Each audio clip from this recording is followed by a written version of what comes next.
ความจริงนี่การพักประเทศขึ้นในช่วงนี้ก็ตุ้มต้นอะไรตุ้มโดยเฉพาะประเทศขึ้นเพราะจะมีสงครามกันพวกอันพักประเทศบ่เฮ็ดเพราะว่าเขารังแกแนวกสินกันว่า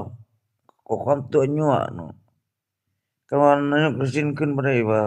เขาหาเรื่องจะนั้นจะนี่ก็ต้อนเราบ่ขึ้นดิซั่นเนาะผู้นำอิสราเอลนี่สนาหูลองไปซักแม่นับไปนับดินมากันบ่แม่นนั่นอิสราเอลวางแผนเองว่าอันจักได้แม่งนึงมากกดขี่คุมแห่งอันปลิสไตน์เพราะว่าเขาอันยอมจำนนตัวเองเป็น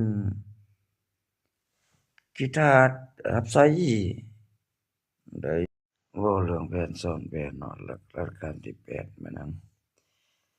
บางเทื่อก็ตัวว่าตายบ่เห็นซากศพบ่เห็นบ่อนฝังนะบ่มีนั่นคนยังรอยังหนุ่มสำนั้นพวกเจ้าเวลาเสียชีวิตพวกเจ้าบ่แฮ่พวกเจ้าบ่อะไรแม่งก็จึงเป็นเดือนพุ่นล่ะบ่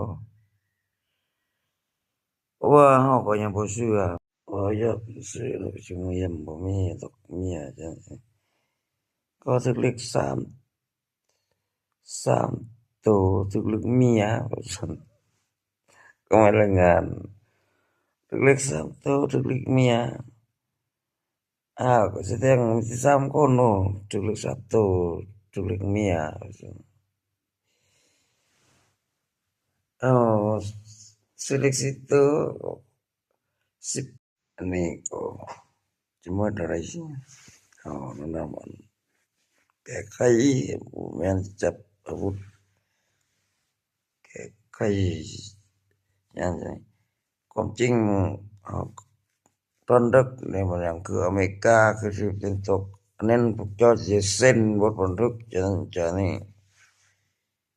ฝ่ายเรือผิดฝ่ายเรือถูกคือถ้าเรือความก็สิเซ็นเนาะคือถ้าไป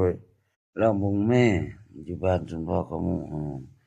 คันเจ้ามีแนวค้าแนวขายนี่จะจั่งใดเงินคันบ่มีแนวค้าแนวขายจะเมื่อละล้านี่บ้านเอาจกเงินออกติ๊กถ้าเบิ่งอันอีลุงแม่วัดนี่ก่อนอันนั้นแนวค้าแนวขายบ่มีแล้วซุมื้อนี้ซุมเฮ็ดซุมซายก็น้อยบ่ลำเห็นแล้วลองก่อนสิเฮ็ดให้